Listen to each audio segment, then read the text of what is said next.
നമസ്കാരം, P C today YouTube ചാനലിലേക്ക് ഏവർക്കും സ്വാഗതം. സുഹൃത്തുക്കളെ, നമ്മൾ ഇന്ന് നോക്കാൻ പോകുന്നത് കഴിഞ്ഞ ദിവസം നടന്ന LD ലെവൽ സ്പെഷ്യൽ റിക്രൂട്ട്മെന്റ് എക്സാമിന്റെ ക്വസ്റ്റ്യൻ പേപ്പറും അതുമായി ബന്ധപ്പെട്ടിട്ടുള്ള കുറച്ച് എക്സ്പ്ലനേഷൻസുമാണ്. അപ്പൊ സുഹൃത്തുക്കൾ എല്ലാം ശ്രദ്ധിക്കുക, വളരെ വളരെ ഇമ്പോർട്ടന്റ് ആണ്.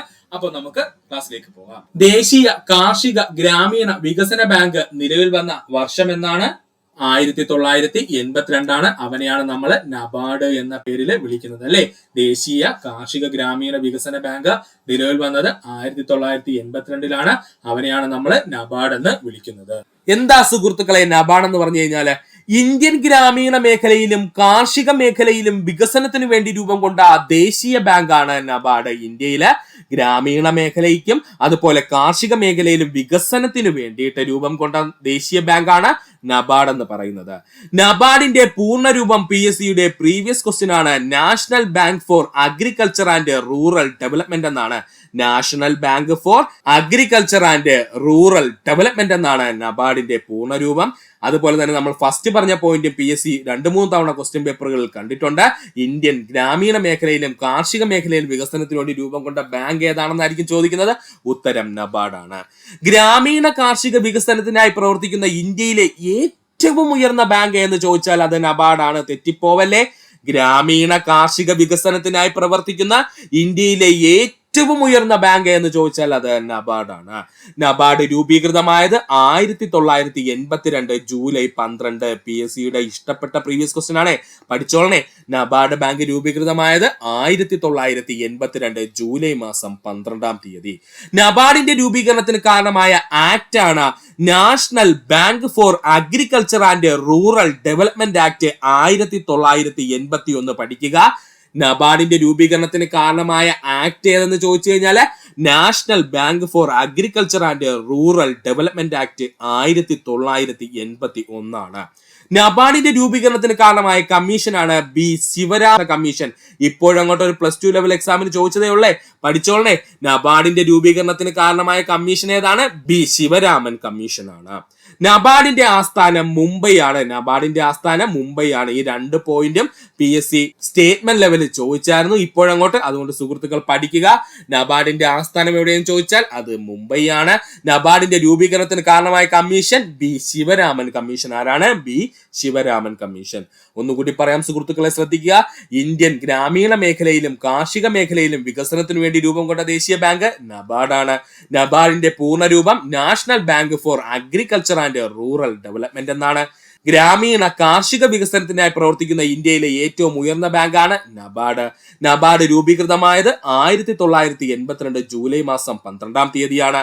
നബാർഡിന്റെ രൂപീകരണത്തിന് കാരണമായ act national Bank for Agriculture and Rural development act 1981. നബാർഡിന്റെ രൂപീകരണത്തിന് കാരണമായ കമ്മീഷൻ B. ശിവരാമൻ കമ്മീഷൻ. ആരാണ്? B. ശിവരാമൻ കമ്മീഷൻ. നബാർഡിന്റെ ആസ്ഥാനം മുംബൈ ആണ്. പഠിക്കുക. ചെറുകിട വായ്പകളുടെ നിയന്ത്രകൻ എന്നറിയപ്പെടുന്നത് നബാർഡാണ്. PSC ഏറ്റവും കൂടുതൽ പ്രീവിയസ് ആയി ചോദിച്ച ചോദ്യമാണ്. ചെറുകിട വായ്പകളുടെ നിയന്ത്രകൻ എന്നറിയപ്പെടുന്ന ബാങ്ക് ഏതാണ്? ഉത്തരം നബാർഡാണ്. ഒന്നുകൂടി പറയാം. ചെറുകിട വായ്പകളുടെ നിയന്ത്രകൻ എന്നറിയപ്പെടുന്ന ബാങ്ക് എന്ന് ചോദിച്ചാൽ അത് നബാർഡാണ്. നബാർഡ് ഒരു സ്റ്റാറ്റ്യൂട്ടറി ബോഡിയാണ്. പഠിക്കുക. നബാർഡ് ഒരു സ്റ്റാറ്റ്യൂട്ടറി ബോഡിയാണ്. നബാർഡ് ഒരു സ്റ്റാറ്റ്യൂട്ടറി ബോഡിയാണ്. നബാർഡ് രൂപീകരണ സമയത്ത് ഇന്ത്യയുടെ പ്രധാനമന്ത്രി ഇന്ദിരാഗാന്ധി ആയിരുന്നു. നബാർഡിന്റെ രൂപീകരണ സമയത്ത് ഇന്ത്യയുടെ പ്രധാനമന്ത്രി ഇന്ദിരാഗാന്ധി ആയിരുന്നു. ഇങ്ങനെയുള്ള പോയിന്റ്സ് ഒന്ന് വ്യക്തമായിട്ട് പഠിച്ചോളണേ. സ്റ്റേറ്റ്മെന്റ് ലെവലിൽ പക്ക ചോദിക്കും. നബാർഡ് രൂപീകരണ സമയത്ത് ഇന്ത്യയുടെ പ്രധാനമന്ത്രി ആരായിരുന്നു? ഇന്ദിരാഗാന്ധി ആയിരുന്നു. ഇവിടെ നമുക്ക് കൺഫ്യൂഷൻ വരാം. ഇന്ദിരാഗാന്ധി അസാസിനേഷൻ എന്ന് പറയുന്നത് നവംബറിലായിരുന്നു, എന്നാൽ നമ്മുടെ നബാർഡ് രൂപീകരിച്ചത് ജൂലൈ മാസത്തിലായിരുന്നു. അതുകൊണ്ട് ആ കൺഫ്യൂഷൻ ഉണ്ടാവരുത്. നബാർഡ് രൂപീകരണ സമയത്ത് ഇന്ത്യയുടെ പ്രധാനമന്ത്രി ആരായിരുന്നു? ഇന്ദിരാഗാന്ധി ആയിരുന്നു. ഇന്ത്യൻ ഗ്രാമീണ സമ്പത്ത് വ്യവസ്ഥയെ നിയന്ത്രിച്ചിരുന്നത് റിസർവ് ബാങ്ക് ഓഫ് ഇന്ത്യ ആയിരുന്നു. അത് നല്ലൊരു ചോദ്യമാണ്. പഠിക്കുക. നബാർഡിന്റെ രൂപീകരണത്തിന് മുമ്പ് ഇന്ത്യൻ കാർഷിക മേഖലയെയും ഇന്ത്യൻ ഗ്രാമീണ സമ്പദ് വ്യവസ്ഥയെയും നിയന്ത്രിച്ചിരുന്നത് റിസർവ് ബാങ്ക് ഓഫ് ഇന്ത്യ ആയിരുന്നു. നബാർഡിന്റെ രൂപീകരണത്തോടുകൂടി റിസർവ് ബാങ്ക് ഓഫ് ഇന്ത്യയുടെ ഭാഗമായിരുന്ന 3 സ്ഥാപനങ്ങൾ നബാർഡിന്റെ കീഴിൽ കൊണ്ടുവന്നു. ആ 3 സ്ഥാപനങ്ങൾ നമ്മൾ പഠിക്കേണ്ടതുണ്ട്. Agricultural credit department, rural planning and credit cell, agriculture refinance and development corporation. ഇത് 3 കൂടെ ആരുടെ ചുമതലയിലായി? നബാർഡിന്റെ ചുമതലയ്ക്കുള്ളിലായി. അപ്പോ നബാർഡിന്റെ രൂപീകരണത്തോടു കൂടി റിസർവ് ബാങ്ക് ഓഫ് ഇന്ത്യയുടെ ഭാഗമായിരുന്ന 3 സ്ഥാപനങ്ങളെ നബാർഡിന്റെ കീഴിൽ കൊണ്ടുവന്നു. ആ 3 സ്ഥാപനങ്ങൾ ഏതൊക്കെയെന്ന് ചോദിച്ചാൽ agricultural credit department, rural planning and credit cell, agricultural refinancing and development corporation. ഇത്രയും എന്ത് ചെയ്തു? നമ്മുടെ നബാർഡിന്റെ കീഴിൽ കൊണ്ടുവന്നു. ഒന്നുകൂടി പറയാം സുഹൃത്തുക്കളെ, ശ്രദ്ധിക്കുക. ചെറുകിട വായ്പകളുടെ നിയന്ത്രകൻ എന്നറിയപ്പെടുന്നത് നബാർഡാണ്. നബാർഡ് ഒരു സ്റ്റാറ്റ്യൂട്ടറി ബോഡിയാണ്. നബാർഡ് രൂപീകരണ സമയത്ത് ഇന്ത്യയുടെ പ്രധാനമന്ത്രി ഇന്ദിരാഗാന്ധി ആയിരുന്നു. നബാർഡിന്റെ രൂപീകരണത്തിന് മുമ്പ് ഇന്ത്യൻ കാർഷിക മേഖലയെയും ഇന്ത്യൻ ഗ്രാമീണ സമ്പദ് വ്യവസ്ഥയെയും നിയന്ത്രിച്ചിരുന്നത് റിസർവ് ബാങ്ക് ഓഫ് ഇന്ത്യ ആയിരുന്നു. നബാർഡിന്റെ രൂപീകരണത്തോടു കൂടി റിസർവ് ബാങ്ക് ഓഫ് ഇന്ത്യയുടെ ഭാഗമായിരുന്ന 3 സ്ഥാപനങ്ങളെ നബാർഡിന്റെ കീഴിൽ കൊണ്ടുവന്നു. Agricultural credit department, rural planning and credit cell, agriculture refinance and development corporation പഠിക്കുക. ഇനി നമുക്ക് നോക്കാനുള്ളത് നബാർഡ് നൽകുന്ന സേവനങ്ങളാണ്. എന്തൊക്കെ സേവനങ്ങളാണ് നബാർഡ് ബാങ്ക് നമുക്ക് നൽകുന്നതെന്ന് നോക്കാം. കാർഷിക മേഖലയ്ക്കും അനുബന്ധ പ്രവർത്തനങ്ങൾക്കും റീഫിനാൻസിംഗ് ചെയ്യുന്നതിലൂടെ നബാർഡ് കാർഷിക മേഖലയ്ക്കും സാമ്പത്തിക സഹായം വാഗ്ദാനം ചെയ്യുന്നു. മറക്കല്ലേ, കാർഷിക മേഖലയ്ക്കും അനുബന്ധ പ്രവർത്തനങ്ങൾക്കും റീഫിനാൻസിംഗ് ചെയ്യുന്നതിലൂടെ അല്ലെങ്കിൽ ഫിനാൻസിംഗ് ചെയ്യുന്നതിലൂടെ നബാർഡ് കാർഷിക മേഖലയ്ക്കും സാമ്പത്തിക സഹായം വാഗ്ദാനം ചെയ്യുന്നു. സംസ്ഥാന സഹകരണ ബാങ്കുകൾ, വാണിജ്യ ബാങ്കുകൾ, സംസ്ഥാന ഭൂവികസന ബാങ്കുകൾ, പ്രാദേശിക ഗ്രാമീണ ബാങ്കുകൾ എന്നിവയ്ക്ക് റീഫിനാൻസിംഗ് നൽകുവാനുള്ള അധികാരം ആർക്കുണ്ട്? നബാർഡിനുണ്ട്. ആർക്കൊക്കെയാ ഫിനാൻസിംഗ് നൽകാനുള്ള അധികാരം നബാർഡിനുള്ളത്? സംസ്ഥാന സഹകരണ ബാങ്കുകൾക്ക്, വാണിജ്യ ബാങ്കുകൾക്ക്, സംസ്ഥാന ഭൂവികസന ബാങ്കുകൾക്ക്, പ്രാദേശിക ഗ്രാമീണ ബാങ്കുകൾ എന്നിവയ്ക്ക് റീഫിനാൻസിംഗ് നൽകുവാനുള്ള അധികാരം ആർക്കുണ്ട്? നബാർഡിനുണ്ട്. സ്റ്റോക്ക് സെക്യൂരിറ്റിക്കും പ്രോമിസറി നോട്ടുകൾക്കുമെതിരെ വായ്പകളും അഡ്വാൻസുകളും നൽകാൻ നബാർഡിന് അധികാരമുണ്ട്.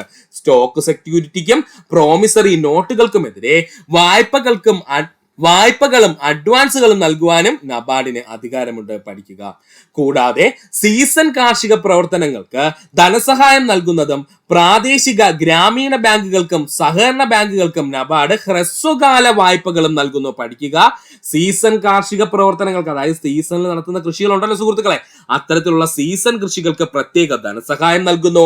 അതുപോലെ തന്നെ പ്രാദേശിക ഗ്രാമീണ ബാങ്കുകൾക്കും സഹകരണ ബാങ്കുകൾക്കും നബാർഡിന് ചെറിയ കാലയളവിലേക്ക് വായ്പകൾ നൽകുവാനും കഴിയുന്നു. ഇത്രയും ഭാഗം സുഹൃത്തുക്കളെ വ്യക്തമായിട്ട് പഠിക്കുക. താഴെ കൊടുത്തിരിക്കുന്നവയിൽ ധവള വിപ്ലവം ഏതുമായി ബന്ധപ്പെട്ടിരിക്കുന്നു? ക്ഷീരോത്പാദനവുമായി ബന്ധപ്പെട്ടിരിക്കുന്നു. താഴെ കൊടുത്തിരിക്കുന്നവയിൽ ധവള വിപ്ലവം ഏതുമായി ബന്ധപ്പെട്ടിരിക്കുന്നു? ക്ഷീരോത്പാദനവുമായി ബന്ധപ്പെട്ടിരിക്കുന്നു. ധവള വിപ്ലവം ഇന്ത്യയിൽ പാലുൽപാദനത്തിലുണ്ടായ വർധനവ് അറിയപ്പെടുന്ന പേരാണ് ധവള വിപ്ലവം. ഇന്ത്യയിലെ പാലുൽപാദനത്തിലുണ്ടായ വർധനവ് അറിയപ്പെടുന്ന പേരാണ് ധവള വിപ്ലവം. ഇന്ത്യൻ ധവള വിപ്ലവത്തിന്റെ പിതാവ് ഡോക്ടർ വർഗീസ് കുര്യൻ. ഇന്ത്യൻ ധവള വിപ്ലവത്തിന്റെ പിതാവ് ആരാ? ഡോക്ടർ വർഗീസ് കുര്യൻ ആണ്. ഓപ്പറേഷൻ ഫ്ലഡ് എന്ന പേരിൽ അറിയപ്പെട്ടിരുന്നത് ധവള വിപ്ലവമാണ്. ഓപ്പറേഷൻ ഫ്ലഡ് എന്ന പേരിൽ അറിയപ്പെട്ടിരുന്നത് ധവള വിപ്ലവമാണ്. ഇന്ത്യയിൽ ധവള വിപ്ലവം ആരംഭിച്ചത് 1964 1965 കാലഘട്ടത്തിൽ. ഇമ്പോർട്ടന്റ് ആണ്. ഇന്ത്യയിൽ ധവള വിപ്ലവം ആരംഭിച്ചത് എന്നാ സുഹൃത്തുക്കളെ? 1964 1965 കാലഘട്ടത്തിലാണ്. ഒന്നുകൂടി പറയാം, ധവള വിപ്ലവത്തെ പറ്റിയാണ് നമ്മൾ പറയുന്നത്. ഇന്ത്യയിൽ പാലുൽപാദനത്തിലുണ്ടായ വർധനവാണ് ധവള വിപ്ലവം എന്നറിയപ്പെടുന്നത്. ഇന്ത്യൻ ധവള വിപ്ലവത്തിന്റെ പിതാവ് ഡോക്ടർ വർഗീസ് കുര്യൻ ആണ്. ഓപ്പറേഷൻ ഫ്ലഡ് എന്ന പേരിൽ അറിയപ്പെടുന്നത് ധവള വിപ്ലവം. ഇന്ത്യൻ ധവള വിപ്ലവം ആരംഭിച്ചത് 1964 1965 കാലഘട്ടത്തിലാണ്. പഠിക്കുക. ഇന്ത്യയുടെ പാൽത്തൊട്ടി എന്നറിയപ്പെടുന്ന സംസ്ഥാനം ഹരിയാന. ഒരുപാട് തവണ PSC പ്രീവിയസ് ആയി ചോദിച്ചതാണ്. ഇന്ത്യയുടെ പാൽത്തൊട്ടി എന്നറിയപ്പെടുന്ന സംസ്ഥാനം ഏതാണ്? ഹരിയാനയാണ്. ധവള വിപ്ലവവുമായി ബന്ധപ്പെട്ട് ഇന്ത്യയുമായി സഹകരിക്കുന്ന രാജ്യം സ്വിറ്റ്സർലൻഡ് ആണ്. പഠിച്ചോളനെ. ധവള വിപ്ലവവുമായി ബന്ധപ്പെട്ട് ഇന്ത്യയുമായി സഹകരിക്കുന്ന രാജ്യം ഏതാണ്? സ്വിറ്റ്സർലൻഡ് ആണ്. ഇന്ത്യയിൽ ക്ഷീരോത്പാദന സഹകരണ പ്രസ്ഥാനമായ അമൂൽ സ്ഥിതി ചെയ്യുന്നത് ആനന്ദ്, ഗുജറാത്ത്. ഇമ്പോർട്ടന്റ് പോയിന്റ് വീണ്ടും വന്നിരിക്കുന്നു പ്രീവിയസ് ക്വസ്റ്റ്യൻ. ഇന്ത്യയിൽ ക്ഷീരോത്പാദന സഹകരണ പ്രസ്ഥാനമായ അമൂൽ സ്ഥിതി ചെയ്യുന്നത് എവിടെയാണ്? ആനന്ദാണ്. ആനന്ദ് എവിടെയാണ്? ഗുജറാത്തിലാണ്. അമൂലിന്റെ പ്രവർത്തനങ്ങൾക്ക് പ്രധാന പങ്കുവഹിച്ച വ്യക്തിത്വം ഡോക്ടർ വർഗീസ് കുര്യൻ ആണ്. ഇല്ലെങ്കിൽ PSC മറ്റൊരു രീതിയിൽ ചോദിക്കും, അമൂലിന്റെ പ്രവർത്തനവുമായി ബന്ധപ്പെട്ടിരിക്കുന്ന മലയാളി വ്യക്തിയാണെന്ന് ചോദിച്ചാൽ ഡോക്ടർ വർഗീസ് കുര്യൻ ആണ്. അമൂലിന്റെ പ്രവർത്തനങ്ങൾക്ക് പ്രധാന പങ്കുവഹിച്ച വ്യക്തിത്വം അല്ലെങ്കിൽ മലയാളിയായിരുന്നു ചോദിച്ചാൽ അപ്പോൾ ആരാ? ഡോക്ടർ വർഗീസ് കുര്യൻ ആണ്. അമൂൽ സ്ഥാപിതമായ വർഷം 1964. 4-5 പ്രീവിയസ് ക്വസ്റ്റ്യൻ പേപ്പറിൽ കണ്ടിരുന്നേ. പഠിച്ചോളനെ. അമൂൽ സ്ഥാപിതമായ വർഷം 1964 ആണ്. ഒന്നുകൂടി പറയാം, ഇന്ത്യയുടെ പാൽത്തൊട്ടി എന്നറിയപ്പെടുന്ന സംസ്ഥാനം ഹരിയാന. ധവള വിപ്ലവവുമായി ബന്ധപ്പെട്ട് ഇന്ത്യയുമായി സഹകരിക്കുന്ന രാജ്യം സ്വിറ്റ്സർലൻഡ്. ഇന്ത്യയിൽ ക്ഷീരോത്പാദന സഹകരണ പ്രസ്ഥാനമായ അമൂൽ സ്ഥിതി ചെയ്യുന്നത് ആനന്ദ്, അത് ഗുജറാത്ത് സംസ്ഥാനത്തിലാണ്. അമൂലിന്റെ പ്രവർത്തനങ്ങൾക്ക് പ്രധാന പങ്കുവഹിച്ച വ്യക്തി ഡോക്ടർ വർഗീസ് കുര്യനാണ്. അമൂൽ സ്ഥാപിതമായ വർഷം 1964 പഠിക്കുക. അടുത്തതായി നമുക്ക് ഈ ഭാഗത്ത് പഠിക്കുവാനുള്ളതാണ് മിൽമ. എന്താണ് മിൽമ? ധവള വിപ്ലവത്തിന്റെ ഭാഗമായി നാഷണൽ ഡയറി ഡെവലപ്മെന്റ് ബോർഡിന്റെ നേതൃത്വത്തിൽ കേരളത്തിൽ സ്ഥാപിച്ച ക്ഷീര സഹകരണ സംഘം അറിയപ്പെടുന്ന പേരാണ് മിൽമ. ഇമ്പോർട്ടന്റ് ആണ്. ധവള വിപ്ലവത്തിന്റെ ഭാഗമായിട്ട് നാഷണൽ ഡയറി ഡെവലപ്മെന്റ് ബോർഡിന്റെ നേതൃത്വത്തിൽ കേരളത്തിൽ സ്ഥാപിച്ച ക്ഷീര സഹകരണ സംഘം അറിയപ്പെടുന്ന പേരാണ് മിൽമ. മിൽമ നിലവിൽ വന്ന വർഷം 1980. ഇമ്പോർട്ടന്റ് ആണ്. മിൽമ നിലവിൽ വന്ന വർഷം എത്രയാണ്? 1980 ആണ്. മിൽമയുടെ ആസ്ഥാനം തിരുവനന്തപുരം. മിൽമയുടെ ആസ്ഥാനം തിരുവനന്തപുരം. മിൽമയുടെ ആദ്യകാലത്തെ ആപ്തവാക്യം കേരളം കണികൊണ്ടുണരുന്ന നന്മ. മിൽമയുടെ ആദ്യകാലത്തെ ആപ്തവാക്യം കേരളം കണികൊണ്ടുണരുന്ന നന്മയാണ്. ഇത് മൊത്തവും PSC പ്രീവിയസ് ആയി ചോദിച്ചതാണ്. അതുകൊണ്ട് നമുക്ക് ഒരു പോയിന്റ് പോലും കളയാനില്ല. പഠിക്കുക. ധവള വിപ്ലവത്തിന്റെ ഭാഗമായി നാഷണൽ ഡയറി ഡെവലപ്മെന്റ് ബോർഡിന്റെ നേതൃത്വത്തിൽ കേരളത്തിൽ സ്ഥാപിച്ച ക്ഷീര സഹകരണ സംഘമാണ് മിൽമ. മിൽമ നിലവിൽ വന്ന വർഷം 1980. മിൽമയുടെ ആസ്ഥാനം തിരുവനന്തപുരം. മിൽമയുടെ ആദ്യകാലത്തെ ആപ്തവാക്യം കേരളം കണികൊണ്ടുണരുന്ന നന്മ എന്നാണ് പഠിക്കുക. ഇനി നമുക്ക് പഠിക്കുവാനുള്ളത് നമ്മുടെ ധവള വിപ്ലവവുമായിട്ട് ബന്ധപ്പെട്ടിട്ടുണ്ടായ അപൂർവ വസ്തുതകളാണ് കേട്ടോ. ഇതൊന്ന് പഠിച്ചു വെച്ചോളണേ, ഇമ്പോർട്ടന്റ് ആണ്. ഇന്ത്യൻ ധവള വിപ്ലവവുമായി ബന്ധപ്പെട്ടുള്ള അപൂർവ വസ്തുതകൾ. ലോകത്തിലെ ഏറ്റവും വലിയ ക്ഷീര വികസന പദ്ധതി എന്നറിയപ്പെടുന്നത് 1970 രൂപീകരിച്ച ഓപ്പറേഷൻ ഫ്ലഡ് ആണ്. ഇമ്പോർട്ടന്റ് ആണ്. ലോകത്തിലെ ഏറ്റവും വലിയ ക്ഷീര വികസന പദ്ധതി എന്നറിയപ്പെടുന്നത് 1970 ഓപ്പറേഷൻ ഫ്ലഡ് ആണ്. ധവള വിപ്ലവത്തിന്റെ വേഗത വർദ്ധിപ്പിക്കുന്നതിന് ആരംഭിച്ച പദ്ധതിയാണ് ഓപ്പറേഷൻ ഫ്ലഡ്. അപ്പോൾ ധവള വിപ്ലവം എന്ന് പറയുന്നത് ഓൾറെഡി ഉണ്ട്. അതിന്റെ വേഗത വർദ്ധിപ്പിക്കുന്നതിന് ആരംഭിച്ച പദ്ധതിയാണ് ഓപ്പറേഷൻ ഫ്ലഡ് എന്ന് പറയുന്നത്. ഓപ്പറേഷൻ ഫ്ലഡ് ആരംഭിച്ച വർഷം 1970 കേട്ടോ. ഓപ്പറേഷൻ ഫ്ലഡ് ആരംഭിച്ച വർഷം 1970 ഓപ്പറേഷൻ ഫ്ലഡ് പദ്ധതി ആരംഭിച്ചത് National Dairy Development Board of ഇന്ത്യയാണ്. National Dairy Development Board of ഇന്ത്യയാണ് ഓപ്പറേഷൻ ഫ്ലഡ് എന്ന് പറയുന്ന പദ്ധതി ആരംഭിച്ചത്. ഒന്നുകൂടി പറയാം സുഹൃത്തുക്കളെ, ശ്രദ്ധിക്കുക. ലോകത്തിലെ ഏറ്റവും വലിയ ക്ഷീര വികസന പദ്ധതി എന്നറിയപ്പെടുന്നത് 1970 ഓപ്പറേഷൻ ഫ്ലഡ് ആയിരുന്നു. ധവള വിപ്ലവത്തിന്റെ വേഗത വർദ്ധിപ്പിക്കുന്നതിനായി ആരംഭിച്ച പദ്ധതി എന്ന് ചോദിച്ചാൽ അത് ഓപ്പറേഷൻ ഫ്ലഡ് ആണ്. ഓപ്പറേഷൻ ഫ്ലഡ് ആരംഭിച്ച വർഷം 1970 ഓപ്പറേഷൻ ഫ്ലഡ് പദ്ധതി ആരംഭിച്ചത് National Dairy Development Board of ഇന്ത്യയാണ്. പഠിക്കുക. ധവള വിപ്ലവത്തിന്റെ ഘട്ടങ്ങൾ ചോദിച്ചാൽ അത് 3 ധവള വിപ്ലവത്തിന്റെ ഘട്ടങ്ങൾ എത്രയായിട്ടായിരുന്നു? 3 രീതിയിലായിരുന്നു. ധവള വിപ്ലവത്തിന്റെ നേട്ടത്തിന് പിന്നിൽ നടന്ന പരീക്ഷണം അറിയപ്പെടുന്ന പേരാണ് അമൂൽ ആനന്ദ് പാറ്റേൺ പരീക്ഷണം. പഠിച്ചോളെ. ധവള വിപ്ലവത്തിന്റെ നേട്ടത്തിന് പിന്നിൽ നടന്ന പരീക്ഷണം എന്നറിയപ്പെടുന്നത് അമൂൽ ആനന്ദ് പാറ്റേൺ പരീക്ഷണം. എന്താണ്? അമൂൽ ആനന്ദ് പാറ്റേൺ പരീക്ഷണം. ധവള വിപ്ലവ കാലത്തെ ഇന്ത്യയുടെ പ്രധാനമന്ത്രി ലാൽ ബഹദൂർ ശാസ്ത്രിയാണ്. ഇമ്പോർട്ടന്റ് പോയിന്റ് ആണ്, പഠിച്ചോളനെ. ഈ ധവള വിപ്ലവത്തിന്റെ കാലത്ത് ഇന്ത്യയുടെ പ്രധാനമന്ത്രി ആരായിരുന്നു? ലാൽ ബഹദൂർ ശാസ്ത്രി ആയിരുന്നു. ഒന്നുകൂടി പറയാം. ധവള വിപ്ലവത്തിന്റെ ഘട്ടങ്ങൾ ചോദിച്ചാൽ 3, അല്ലെങ്കിൽ PSC ചോദിക്കാം 3 ഘട്ടങ്ങളായിട്ടാണോ ധവള വിപ്ലവം നടന്നതെന്ന് ചോദിച്ചാൽ ശരിയാണ്. ധവള വിപ്ലവം നടന്നത് 3 ഘട്ടങ്ങളായിട്ടാണ്. ധവള വിപ്ലവത്തിന്റെ നേട്ടത്തിന് പിന്നിൽ നടന്ന പരീക്ഷണം അറിയപ്പെടുന്ന പേരാണ് അമൂൽ ആനന്ദ് പാറ്റേൺ പരീക്ഷണം. എന്താണ്? അമൂൽ ആനന്ദ് പാറ്റേൺ പരീക്ഷണം. ധവള വിപ്ലവ കാലത്ത് ഇന്ത്യയുടെ പ്രധാനമന്ത്രി ആരായിരുന്നു? ലാൽ ബഹദൂർ ശാസ്ത്രി ആയിരുന്നു. പഠിക്കുക. ഇനി നമുക്ക് പഠിക്കാനുള്ളതാണ് ഡോക്ടർ വർഗീസ് കുര്യനെ പറ്റിയിട്ട്. ഡോക്ടർ MS സ്വാമിനാഥനെ പറ്റി നമ്മൾ പഠിച്ചു. അതുപോലെ നമുക്ക് പഠിക്കേണ്ട വ്യക്തിത്വമാണ് ഡോക്ടർ വർഗീസ് കുര്യൻ. ഡോക്ടർ വർഗീസ് കുര്യൻ ജനിച്ചത് 1921 നവംബർ 26 ഡോക്ടർ വർഗീസ് കുര്യൻ ജനിച്ചത് 1921 നവംബർ 26 അദ്ദേഹത്തിന്റെ മരണം 2012 സെപ്റ്റംബർ 9 അപ്പൊ ഡോക്ടർ വർഗീസ് കുര്യന്റെ മരണം എന്നായിരുന്നു? 2012 സെപ്റ്റംബർ 9 അദ്ദേഹം ഏത് സംസ്ഥാനക്കാരനാ? അദ്ദേഹത്തിന്റെ ജന്മസ്ഥലം എവിടെയാ? നമ്മുടെ കേരളം തന്നെയാണ്. അപ്പൊ ഡോക്ടർ വർഗീസ് കുര്യൻ ജനിച്ചത് 1921 നവംബർ 26 അദ്ദേഹം മരണപ്പെട്ടത് 2012 സെപ്റ്റംബർ 9 മാക്സസെ പുരസ്കാരം ലഭിക്കുന്ന ആദ്യത്തെ മലയാളി എന്നറിയപ്പെടുന്നത് ഡോക്ടർ വർഗീസ് കുര്യനാണ്. വർഷം 1963. വർഷം കൂടെ അങ്ങ് പഠിച്ചോളനെ. മാക്സസെ പുരസ്കാരം ലഭിക്കുന്ന ആദ്യത്തെ മലയാളി എന്നറിയപ്പെടുന്നത് ഡോക്ടർ വർഗീസ് കുര്യനാണ്. വർഷം 1963. 1965 രൂപീകരിച്ച നാഷണൽ ഡയറി ഡെവലപ്മെന്റ് ബോർഡിന്റെ തലവനായിരുന്ന വ്യക്തിയായിരുന്നു ചോദിച്ചാൽ അത് ഡോക്ടർ വർഗീസ് കുര്യനാണ്. 1965 രൂപീകരിച്ച നാഷണൽ ഡയറി ഡെവലപ്മെന്റ് ബോർഡിന്റെ തലവനായിരുന്ന വ്യക്തി ഡോക്ടർ വർഗീസ് കുര്യനാണ്. 1998 ലോകത്തിലെ ഏറ്റവും കൂടുതൽ പാൽ ഉൽപ്പാദിപ്പിക്കുന്ന രാജ്യം രാജ്യമായി ഇന്ത്യ മാറിയതിന് പിന്നിൽ പ്രവർത്തിച്ച ബുദ്ധി കേന്ദ്രമാരാണ്? ഡോക്ടർ വർഗീസ് കുര്യൻ ആണ്. 1998 ലോകത്തിലെ ഏറ്റവും കൂടുതൽ പാൽ ഉൽപ്പാദിപ്പിക്കുന്ന രാജ്യമായി ഇന്ത്യ മാറിയതിന് പിന്നിൽ പ്രവർത്തിച്ച ബുദ്ധി കേന്ദ്രമാരായിരുന്നു? ഡോക്ടർ വർഗീസ് കുര്യൻ ആയിരുന്നു. പഠിക്കുക. ഒന്നുകൂടി പറയാം സുഹൃത്തുക്കളെ, ഡോക്ടർ വർഗീസ് കുര്യനെ പറ്റിയാണ് നമ്മൾ പറഞ്ഞത്. ജനനം 1921 നവംബർ 26, മരണം 2012 സെപ്റ്റംബർ 9 ആണ്. മാഗ്സസെ പുരസ്കാരം ലഭിക്കുന്ന ആദ്യത്തെ മലയാളി എന്നറിയപ്പെടുന്നത് ഡോക്ടർ വർഗീസ് കുര്യൻ. വർഷം 1963. 1965 രൂപീകരിച്ച നാഷണൽ ഡയറി ഡെവലപ്മെന്റ് ബോർഡിന്റെ തലവനായിരുന്നു ഡോക്ടർ വർഗീസ് കുര്യൻ. 1998 ലോകത്തിലെ ഏറ്റവും കൂടുതൽ പാൽ ഉൽപ്പാദിപ്പിക്കുന്ന രാജ്യമായിട്ട് ഇന്ത്യ മാറിയതിനു മുന്നിൽ പ്രവർത്തിച്ച ബുദ്ധി കേന്ദ്രം എന്നറിയപ്പെടുന്നത് ഡോക്ടർ വർഗീസ് കുര്യൻ ആണ്. പഠിക്കുക. Kurian Kaira District Cooperative Milk Producers Union ലിമിറ്റഡിന്റെ സ്ഥാപകൻ ഡോക്ടർ വർഗീസ് കുര്യൻ ആണ്. ഇമ്പോർട്ടന്റ് പോയിന്റ് ആണ് പറഞ്ഞത്. Kurian Kaira District Cooperative Milk Producers Union ലിമിറ്റഡിന്റെ സ്ഥാപകൻ ആരാണ്? ഡോക്ടർ വർഗീസ് കുര്യൻ ആണ്. Kurian Kaira District Cooperative Milk Producers Union Limited ഇപ്പോൾ അറിയപ്പെടുന്ന പേരാണ് അമൂൽ എന്നുള്ളത്. പഠിച്ചോളനെ, ഇമ്പോർട്ടന്റ് ആണ്.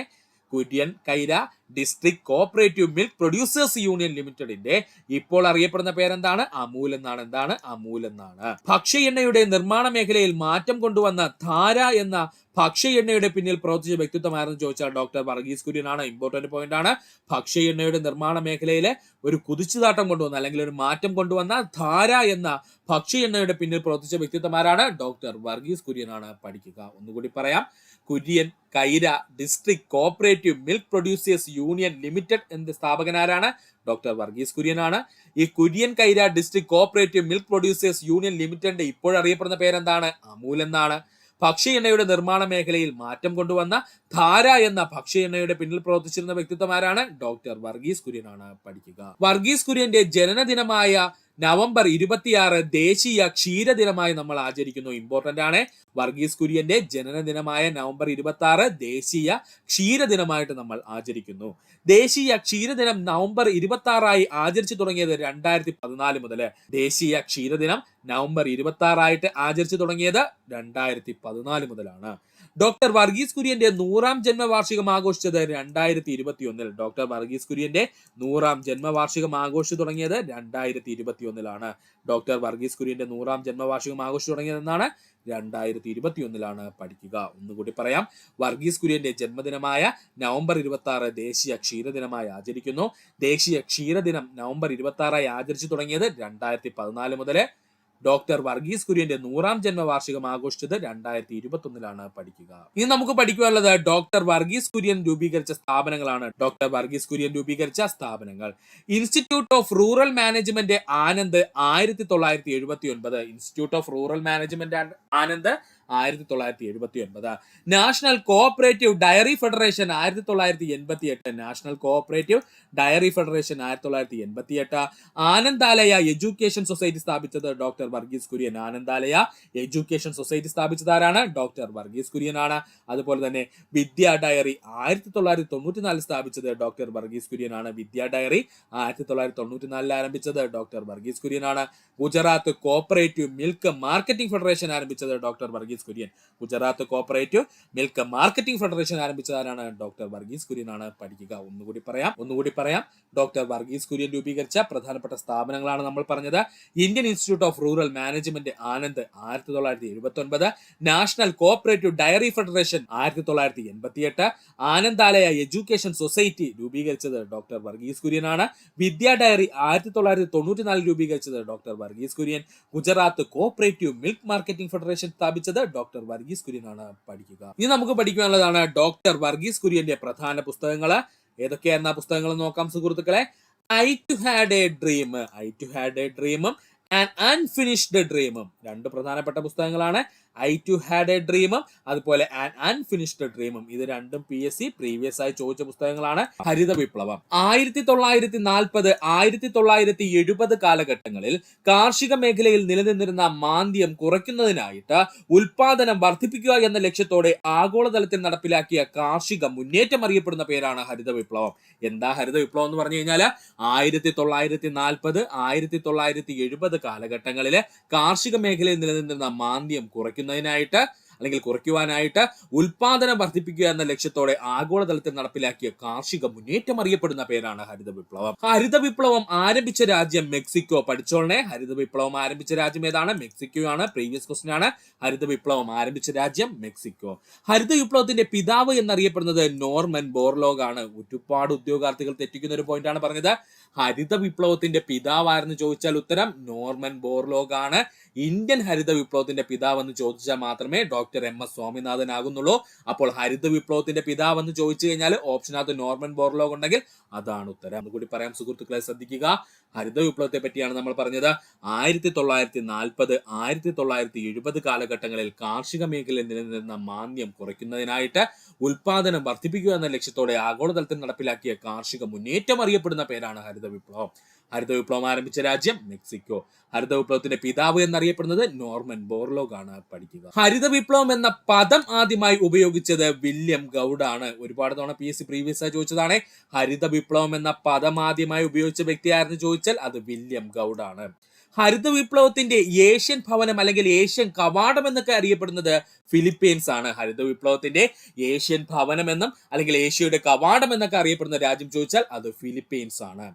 ഹരിത വിപ്ലവത്തിലൂടെ ലോകത്ത് ഏറ്റവും കൂടുതൽ ഉൽപാദനം ഉണ്ടാക്കിയ വിള എന്ന് ചോദിച്ചാൽ അത് ഗോതമ്പാണ്. അത് ഇന്ത്യയിൽ മാത്രമല്ല, ലോകത്തും ഏറ്റവും കൂടുതൽ ഉൽപാദനം ഉണ്ടാക്കിയത് ഗോതമ്പ് തന്നെയാണ് കേട്ടോ. ഹരിത വിപ്ലവത്തിലൂടെ ഏറ്റവും കൂടുതൽ ഉൽപാദനം ഉണ്ടാക്കിയ കാർഷിക വിള ഏതാണ്? ഗോതമ്പാണ്. ബോർലോഗ് അവാർഡ് നൽകുന്ന മേഖല കാർഷിക മേഖല. ഇതും PSC പ്രീവിയസ് ആയി ചോദിച്ചതാണ്. ബോർലോഗ് അവാർഡ് ഏതു മേഖലയുമായി ബന്ധപ്പെട്ടിരിക്കുന്നു? കാർഷിക മേഖലയുമായി ബന്ധപ്പെട്ടിരിക്കുന്നു. സമാധാനത്തിനുള്ള നൊബേൽ സമ്മാനം നേടിയ ആദ്യത്തെ കൃഷി ശാസ്ത്രജ്ഞനായിരുന്നു ചോദിച്ചാൽ അത് നോർമൻ ബോർലോഗ് ആണ്. വർഷം 1970. ഇമ്പോർട്ടന്റ് ആണ്. സമാധാനത്തിനുള്ള നൊബേൽ സമ്മാനം നേടിയ ആദ്യത്തെ കൃഷി ശാസ്ത്രജ്ഞനായിരുന്നു ചോദിച്ചാൽ അത് നോർമൻ ബോർലോഗ് ആണ്. ഒന്നുകൂടി പറയാൻ സുഹൃത്തുക്കളെ, ശ്രദ്ധിക്കുക. ഹരിത വിപ്ലവം എന്ന പദം ആദ്യമായി ഉപയോഗിച്ചത് വില്യം ഗൗഡ് ആണ്.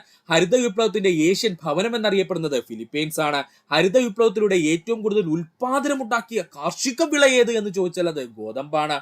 ബോർലോഗ് അവാർഡുകൾ നൽകുന്ന മേഖല കാർഷിക മേഖല. സമാധാനത്തിനുള്ള നൊബേൽ സമ്മാനം നേടിയ ആദ്യത്തെ കൃഷി ശാസ്ത്രജ്ഞൻ ആര് എന്ന് ചോദിച്ചാൽ അത് നോർമൻ ബോർലോഗ് ആണ്. വർഷം 1970. പഠിക്കുക. ഇനി നമുക്ക് നോക്കുവാനുള്ളത് ഹരിത വിപ്ലവവുമായി ബന്ധപ്പെട്ട കുറച്ച് അപൂർവ വസ്തുതകൾ നോക്കാനുണ്ട്. എന്തൊക്കെയാണെന്ന് നമുക്കൊന്ന് നോക്കാം.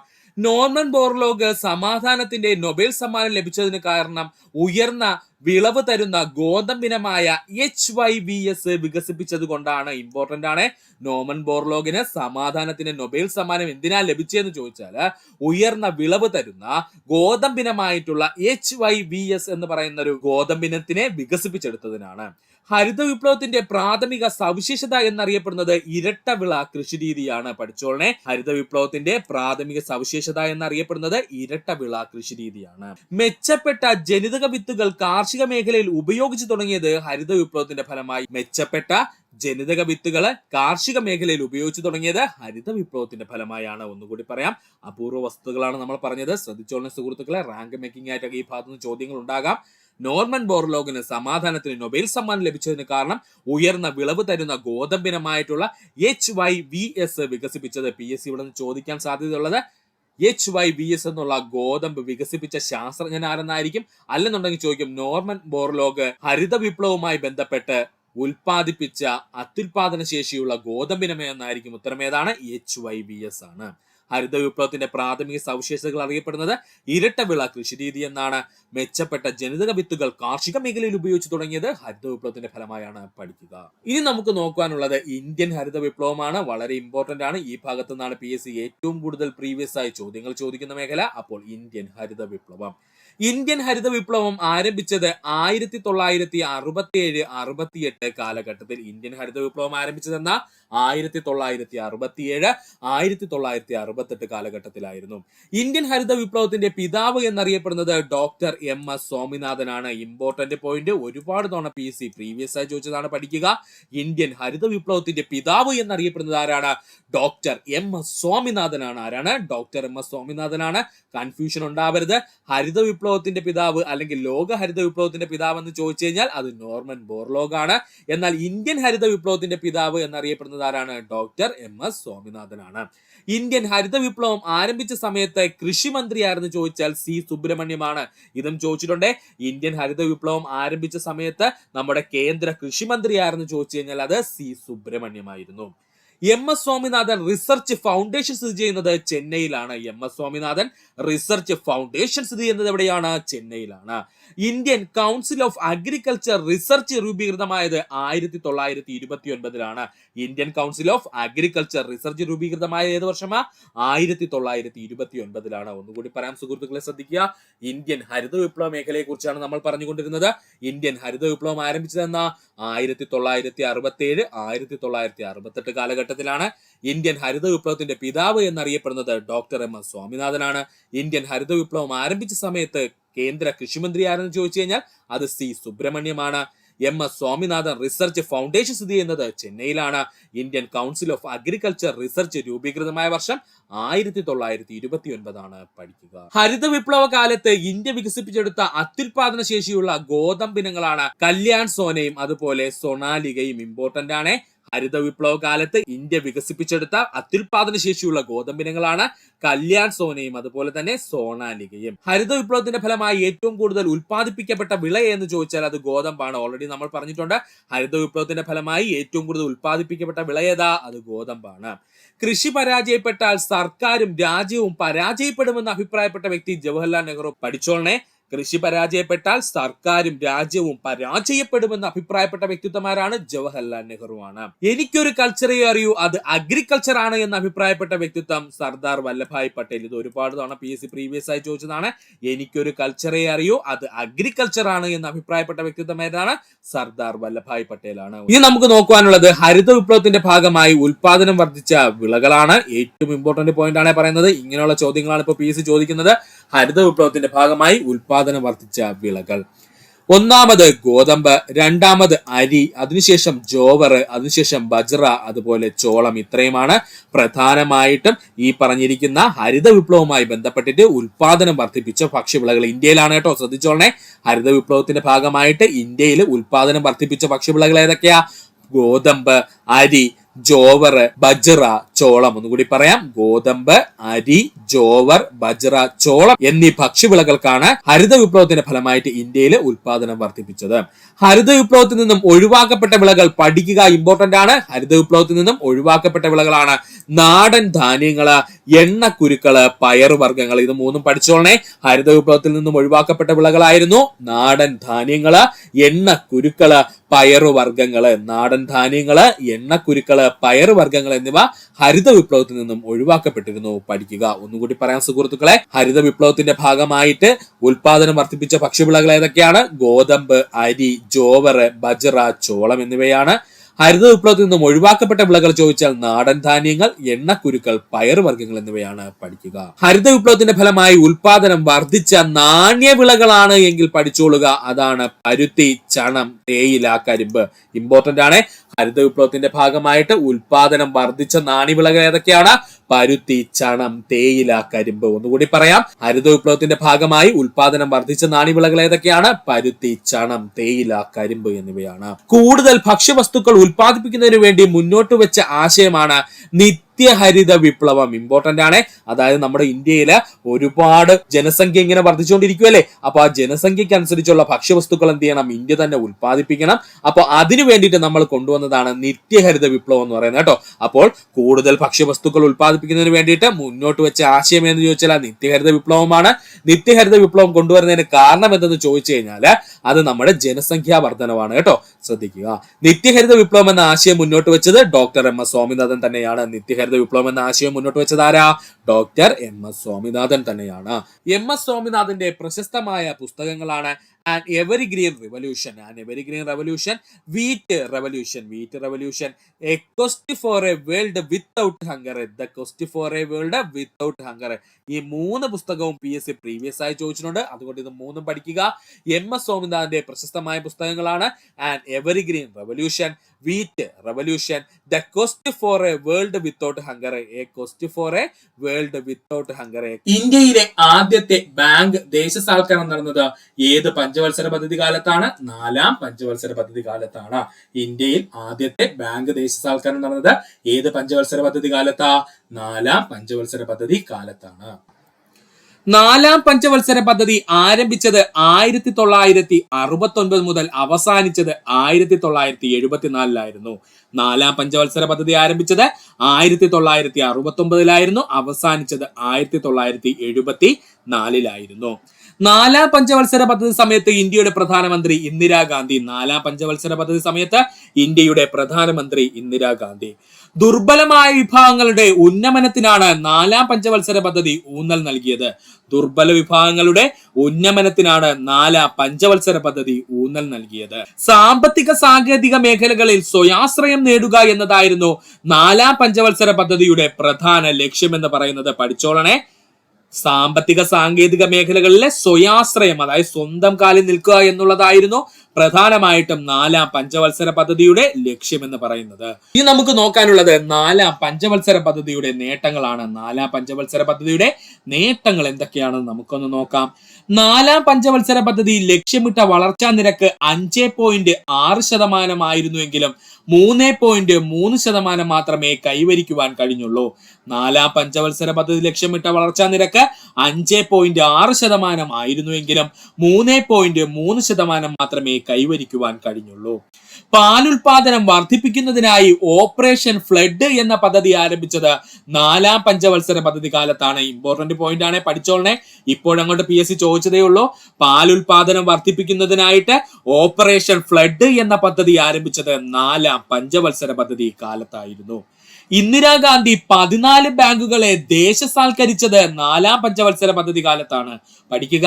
ഇന്ദിരാഗാന്ധി 14 ബാങ്കുകളെ ദേശസാൽക്കരിച്ചത് 4-ാം പഞ്ചവത്സര പദ്ധതി കാലത്തായിരുന്നു. 3-ാം പഞ്ചവത്സര പദ്ധതിയുടെ കാലത്ത് ആരംഭിച്ച ഹരിത വിപ്ലവത്തിലൂടെ കൂടുതൽ പുരോഗതി കാർഷിക മേഖലയ്ക്ക് കൈവരിക്കാൻ കഴിഞ്ഞത് 4-ാം പഞ്ചവത്സര പദ്ധതി കാലത്താണ്. ഇമ്പോർട്ടന്റ് പോയിന്റ് ആണ്. 3-ാം പഞ്ചവത്സര പദ്ധതി കാലത്ത് ആരംഭിച്ച ഹരിത വിപ്ലവത്തിലൂടെ കൂടുതൽ പുരോഗതി കാർഷിക മേഖലയ്ക്ക് കൈവരിക്കാൻ കഴിഞ്ഞത് എപ്പോഴാണ്? 4-ാം പഞ്ചവത്സര പദ്ധതി കാലത്താണ്. ഒന്നുകൂടി പറയാം സുഹൃത്തുക്കളെ, ശ്രദ്ധിക്കുക. 4-ാം പഞ്ചവത്സര പദ്ധതി ലക്ഷ്യമിട്ട വളർച്ചാ നിരക്ക് 5.6% ആയിരുന്നു, എങ്കിലും 3.3% മാത്രമേ കൈവരിക്കുവാൻ കഴിഞ്ഞുള്ളൂ.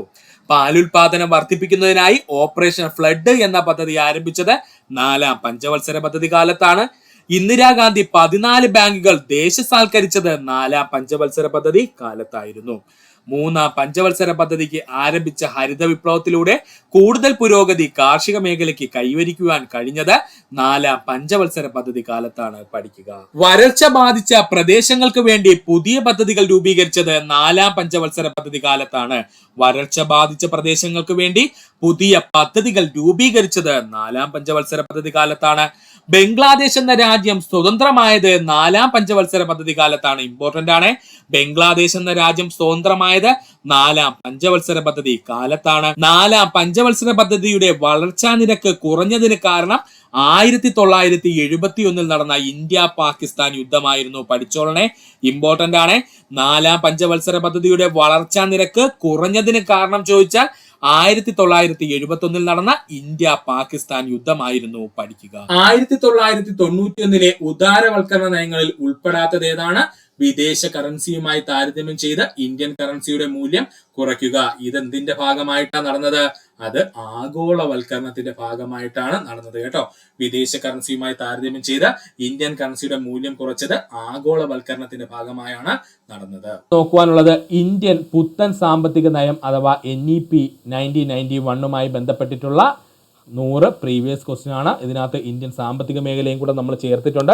അപ്പോൾ ഇന്ത്യൻ പുതിയ സാമ്പത്തിക നയം അഥവാ new economic policy of India 1991. ഇന്ത്യയുടെ പുതിയ സാമ്പത്തിക നയം ഔദ്യോഗികമായി പ്രഖ്യാപിച്ച വർഷം 1991. ഇന്ത്യയുടെ പുത്തൻ സാമ്പത്തിക നയം ഔദ്യോഗികമായി പ്രഖ്യാപിച്ച വർഷം 1991.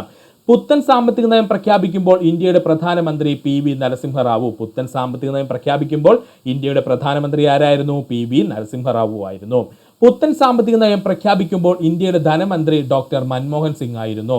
പുത്തൻ സാമ്പത്തിക നയം പ്രഖ്യാപിക്കുമ്പോൾ ഇന്ത്യയുടെ ധനമന്ത്രി ആരായിരുന്നു? ഡോക്ടർ മൻമോഹൻ സിംഗ് ആയിരുന്നു. 1991 സാമ്പത്തിക പരിഷ്കാരങ്ങളുടെ പ്രധാന ഘടകങ്ങൾ ഏതൊക്കെയെന്ന് ചോദിച്ചാൽ ഉദാരവൽക്കരണം, സ്വകാര്യവൽക്കരണം, ആഗോളവൽക്കരണം. ഓർക്കണം, 1991 സാമ്പത്തിക പരിഷ്കാരങ്ങളുടെ പ്രധാന ഘടകങ്ങൾ ഏതൊക്കെയെന്ന് ചോദിച്ചാൽ ഉദാരവൽക്കരണം, സ്വകാര്യവൽക്കരണം, ആഗോളവൽക്കരണം. പുത്തൻ സാമ്പത്തിക നയം നടപ്പിലാക്കാൻ ഇന്ത്യയെ പ്രേരിപ്പിച്ച പ്രധാന കാരണം എന്തായിരുന്നു? വിദേശ നാണ്യ കരുതൽ ശേഖരത്തിലെ കുറവായിരുന്നു. ഇമ്പോർട്ടൻ്റ് ആണ്.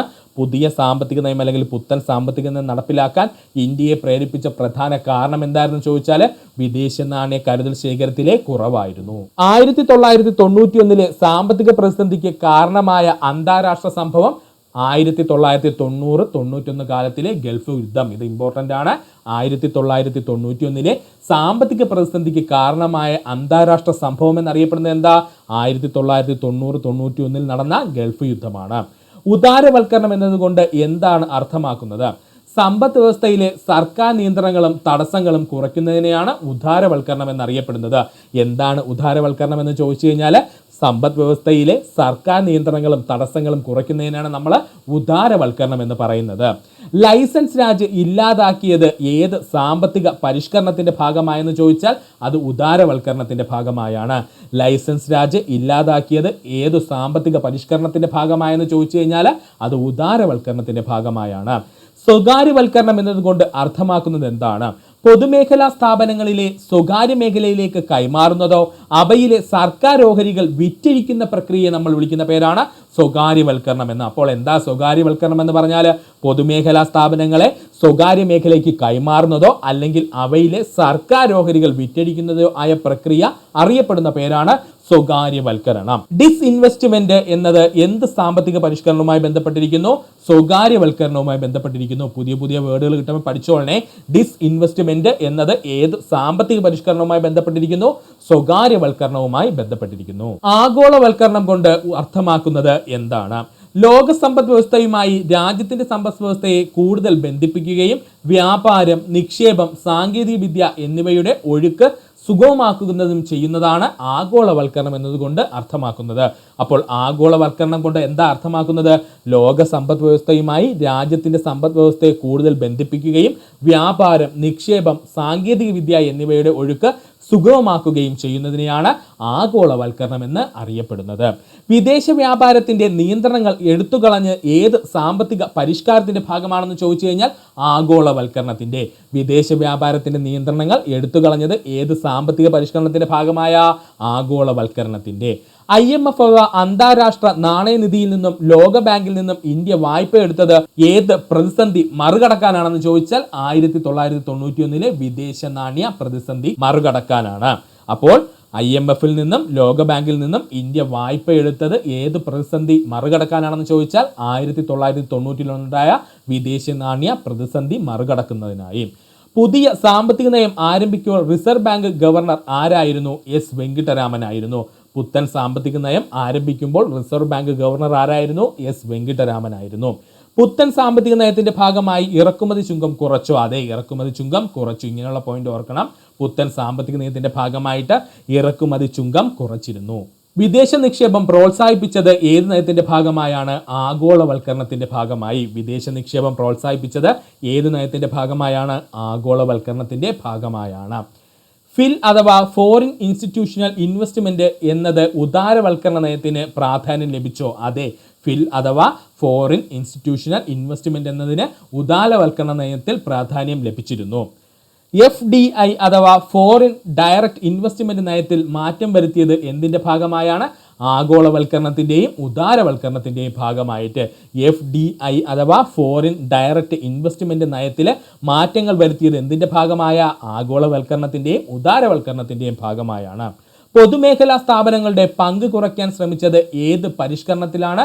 സ്വകാര്യവൽക്കരണത്തിലാണ്. പൊതുമേഖലാ സ്ഥാപനങ്ങളുടെ പങ്ക് കുറയ്ക്കാൻ ശ്രമിച്ചത് ഏത് പരിഷ്കരണത്തിന്റെ ഭാഗമായ? സ്വകാര്യവൽക്കരണത്തിന്റെ ഭാഗമായാണ്.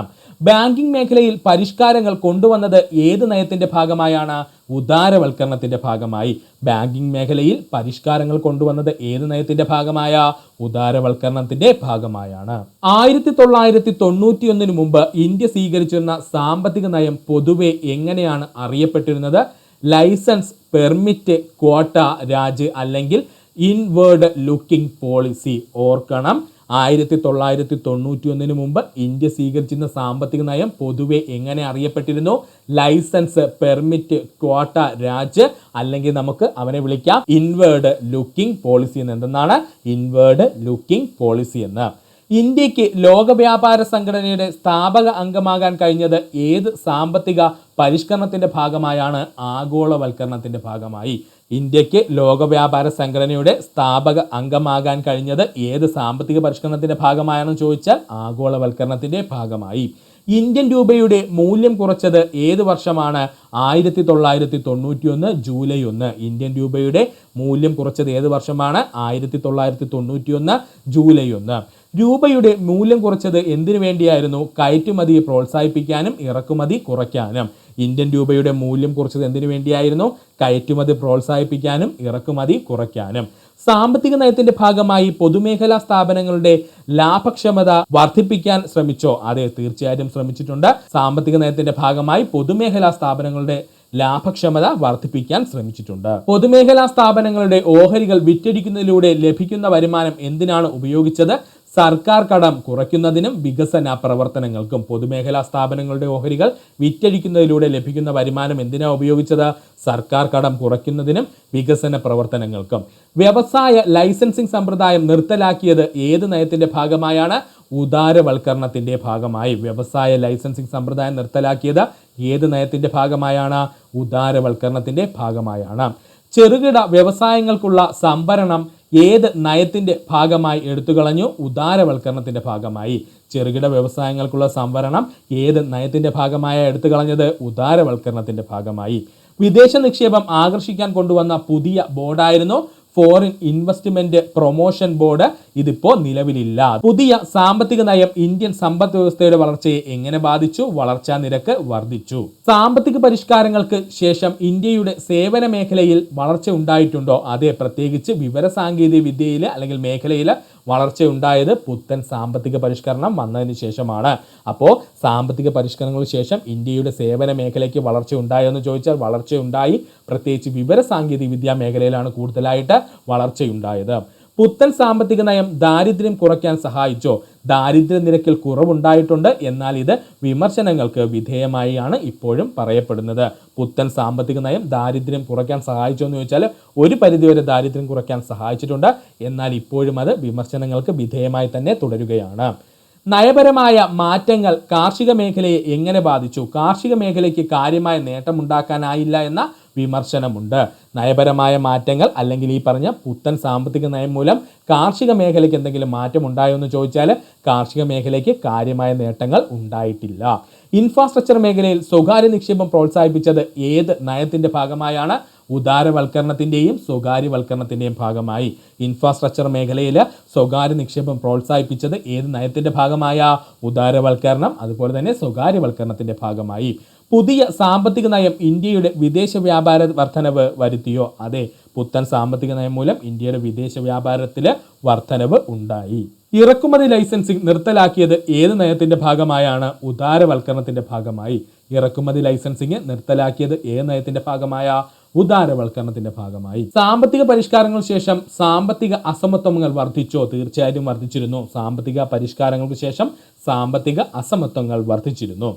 ലോകബാങ്കിന്റെയും IMFന്റെയും ഘടനാപരമായ ക്രമീകരണ പരിപാടികൾ ഇന്ത്യയിൽ ബാധകമായിരുന്നു. ലോകബാങ്കിന്റെയും IMFന്റെയും ഘടനാപരമായ ക്രമീകരണ പരിപാടികളെല്ലാം ഇന്ത്യയിൽ ബാധകമായിരുന്നു. ധനക്കമ്മി അഥവാ ഫിസിക്കൽ ഡെഫിസിറ്റ് കുറയ്ക്കാൻ പുതിയ നയം ലക്ഷ്യമിട്ടോ? തീർച്ചയായിട്ടും ലക്ഷ്യമിട്ടിരുന്നു. നമ്മുടെ പുത്തൻ സാമ്പത്തിക നയം ധനക്കമ്മി അഥവാ ഫിസിക്കൽ ഡെഫിസിറ്റ് കുറയ്ക്കാനായിട്ട് നയങ്ങൾ ലക്ഷ്യമിട്ടിരുന്നു. നികുതി പരിഷ്കാരങ്ങൾ ഏത് നയത്തിന്റെ ഭാഗമാണ്? ഉദാരവൽക്കരണത്തിന്റെ ഭാഗം. നികുതി പരിഷ്കാരങ്ങൾ കൊണ്ടുവന്നത് ഏത് നയത്തിന്റെ ഭാഗമായ? ഉദാരവൽക്കരണത്തിന്റെ ഭാഗമായി. റിസർവ് ബാങ്ക് ഓഫ് ഇന്ത്യയുടെ 26ാമത് ഗവർണറായി നിയമിതനായത് ആരാണ്?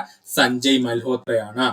റിസർവ് ബാങ്ക് ഓഫ് ഇന്ത്യയുടെ 26ാമത് ഗവർണറായി നിയമിതനായത് ആരാണ്? സഞ്ജയ് മൽഹോത്രയാണ്. ഭാരതീയ റിസർവ് ബാങ്ക് അല്ലെങ്കിൽ reserve bank of India RBI എന്ന് പറയുന്നതിനെ പറ്റിയാണ് കേട്ടോ. ഭാരതീയ റിസർവ് ബാങ്ക് അഥവാ റിസർവ് ബാങ്ക് ഓഫ് ഇന്ത്യ.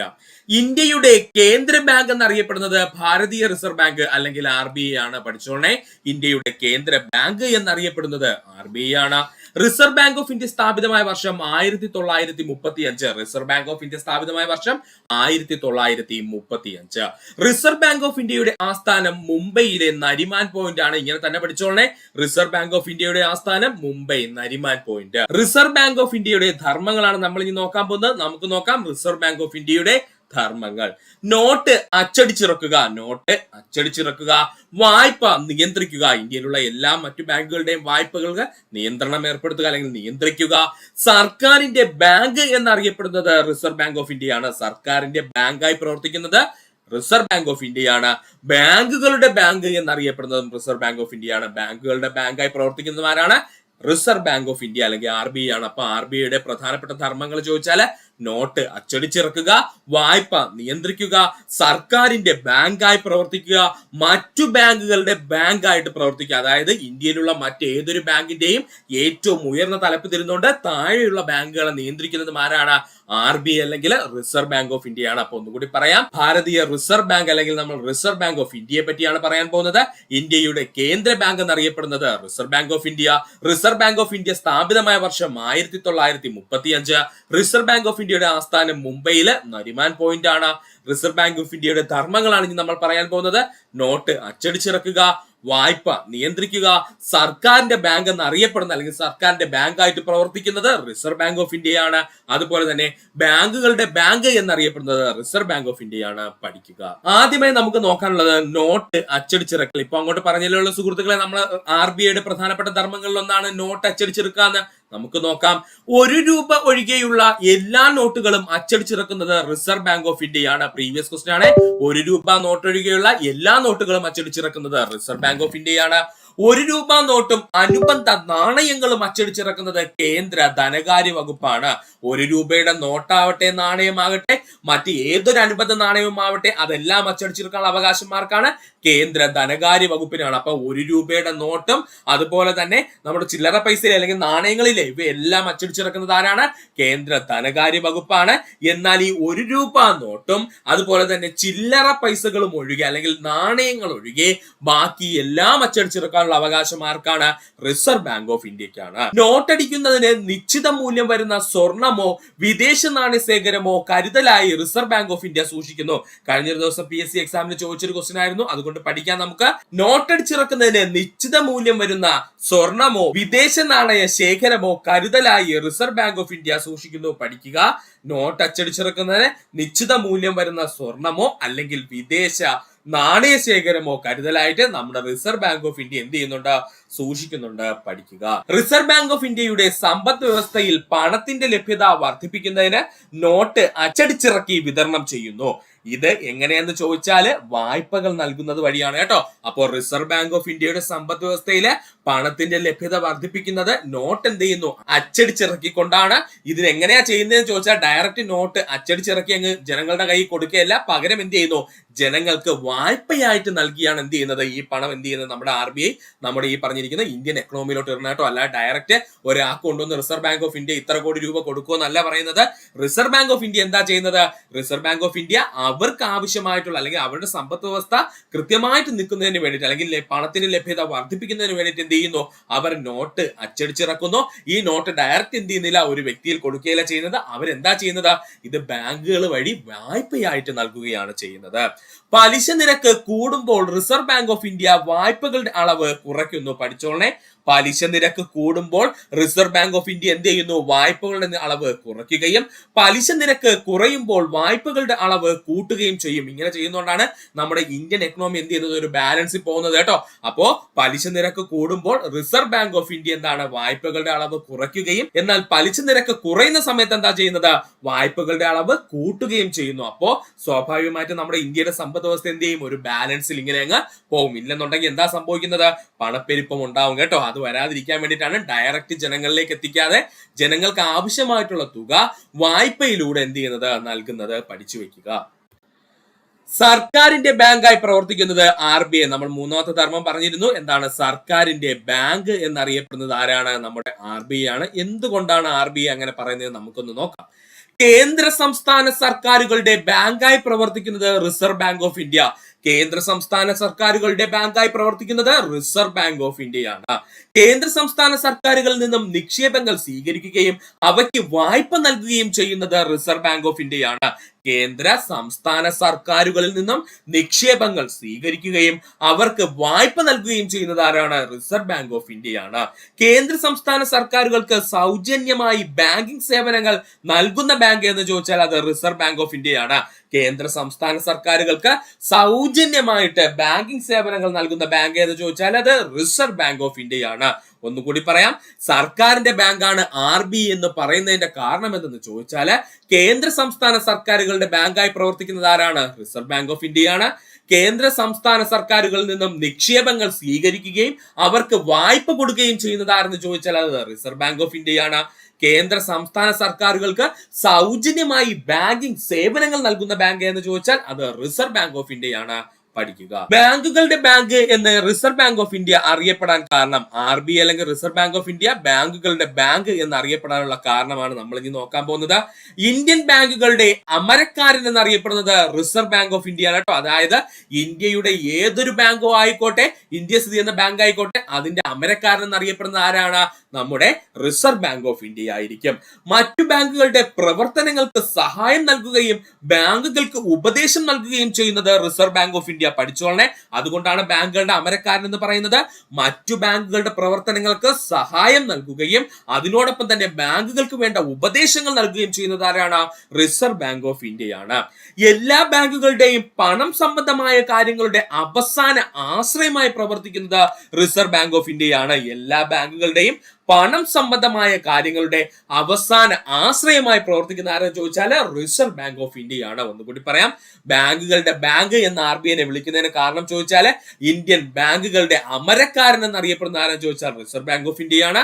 മറ്റു ബാങ്കുകളുടെ പ്രവർത്തനങ്ങൾക്ക് സഹായം നൽകുകയും ബാങ്കുകൾക്ക് ഉപദേശം നൽകുകയും ചെയ്യുന്നത് റിസർവ് ബാങ്ക് ഓഫ് ഇന്ത്യയാണ്. എല്ലാ ബാങ്കുകളുടെ പണം സംബന്ധമായ കാര്യങ്ങളുടെ അവസാന ആശ്രയമായി പ്രവർത്തിക്കുന്ന ആരാണ്? റിസർവ് ബാങ്ക് ഓഫ് ഇന്ത്യയാണ്. പഠിക്കുക. 2024 ഏഷ്യൻ ഡെവലപ്മെന്റ് ബാങ്കിന്റെ 69ാമത് അംഗമായ രാജ്യം ഏതാണ്? ഉത്തരം ഇസ്രയേലാണ്.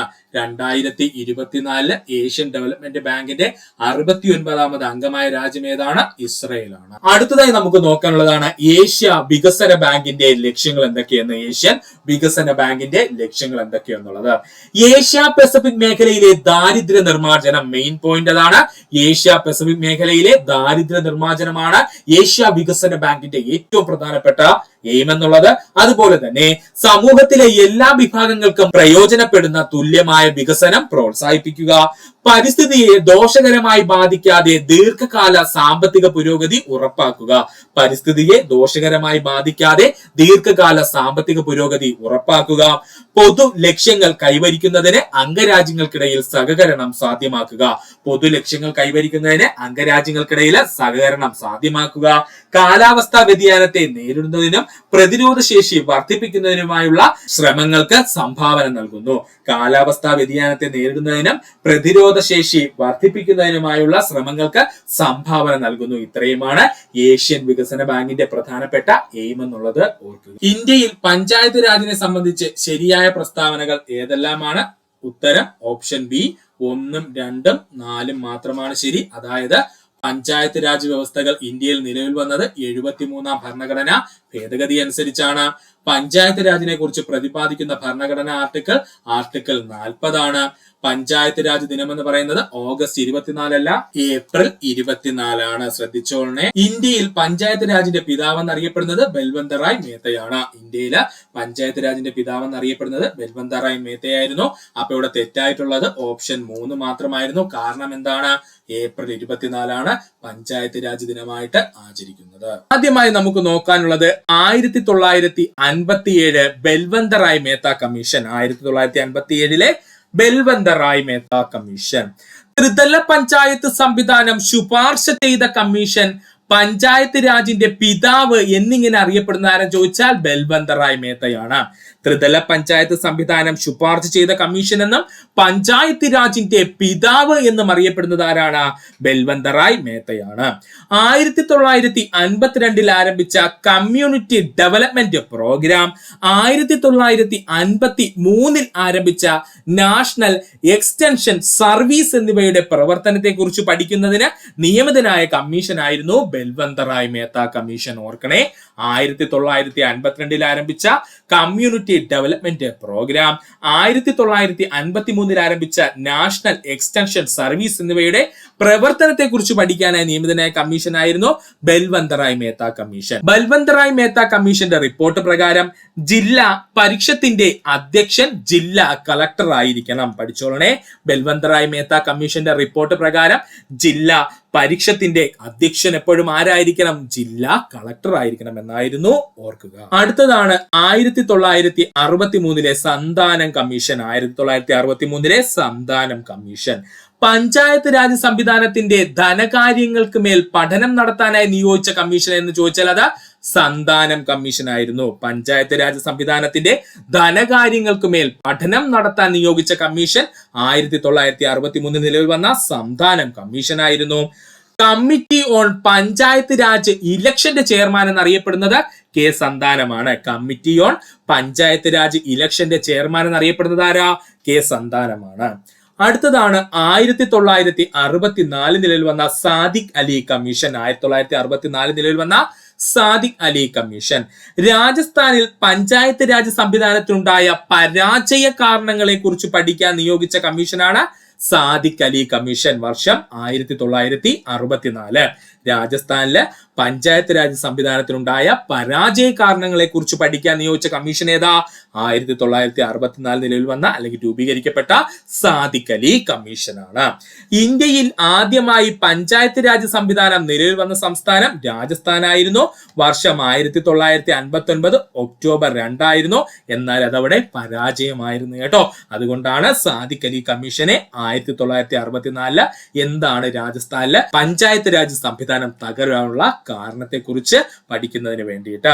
അപ്പോൾ ഇന്ത്യയിൽ ആദ്യമായിട്ട് പഞ്ചായത്ത് രാജ് സംവിധാനം നിലവിൽ വന്ന സംസ്ഥാനം ഏതാ? രാജസ്ഥാനാണ്. വർഷം 1959 ഒക്ടോബർ മാസം 2-ാം തീയതി. അടുത്തതാണ് 1974 GL Vyas commission. 1974 നിയമിതനായ GL Vyas commission panchayat Raj സംവിധാനത്തിന്റെ പ്രവർത്തനം മെച്ചപ്പെടുത്തുന്നതിനായി നിർദ്ദേശങ്ങൾ സമർപ്പിക്കാൻ രാജസ്ഥാൻ ഗവൺമെന്റിന് നിയോഗിച്ച കമ്മീഷൻ എന്ന് ചോദിച്ചാൽ അത് GL വ്യാസ് കമ്മീഷൻ ആണ്. ഓർക്കണേ, പഞ്ചായത്ത് രാജ് സംവിധാനത്തിന്റെ പ്രവർത്തനം മെച്ചപ്പെടുത്തുന്നതിനായി നിർദ്ദേശങ്ങൾ സമർപ്പിക്കാൻ രാജസ്ഥാൻ ഗവൺമെന്റ് നിയോഗിച്ച കമ്മീഷനായിരുന്നു 1974 രൂപീകരിക്കപ്പെട്ട GL വ്യാസ് കമ്മീഷൻ എന്നുള്ളത് ഓർക്കുക.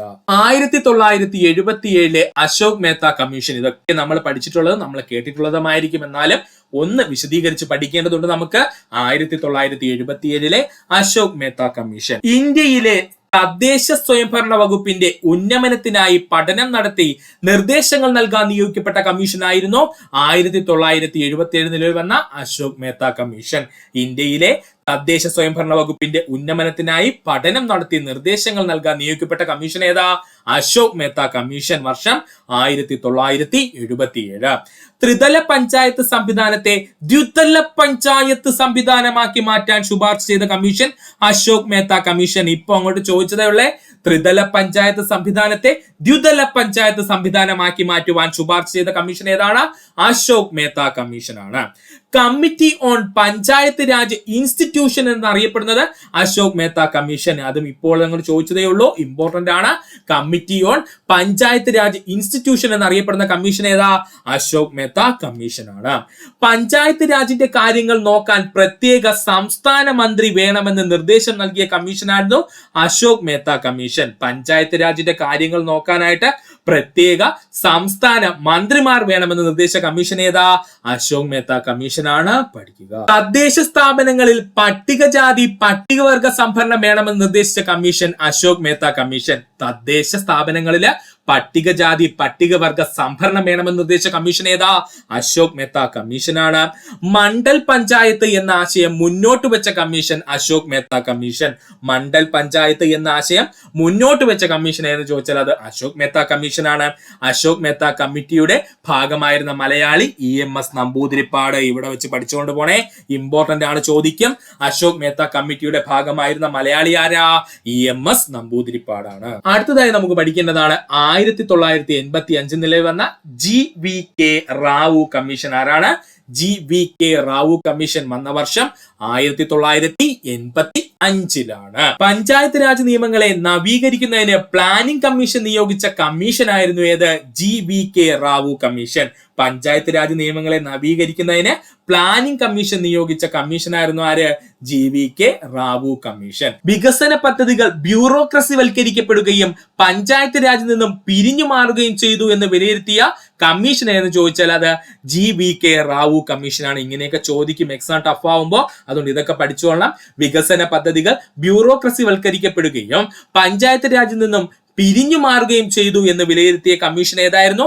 GVK റാവു കമ്മീഷൻ ആയിരുന്നു. ഓർക്കുക. അടുത്തതാണ് 1986 ഡോക്ടർ LM സിഗ്വി കമ്മീഷൻ. കേട്ട് കാണും നമ്മൾ എല്ലാവരും. 1986 doctor LM Singhvi commission.